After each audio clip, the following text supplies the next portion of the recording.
Iro Almo presents Bosnian Dictionary. In this edition, you're gonna learn how to ask politely if you don't understand something. Ready? I don't understand. Ja ne razumijem.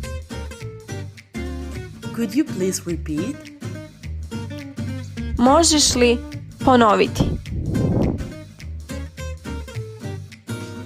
I don't speak Bosnian.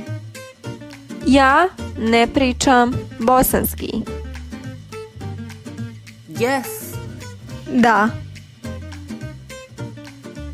No. Ne. I'm sorry. Žao mi je.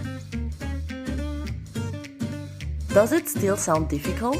We hope we encourage you to keep on learning Bosnian.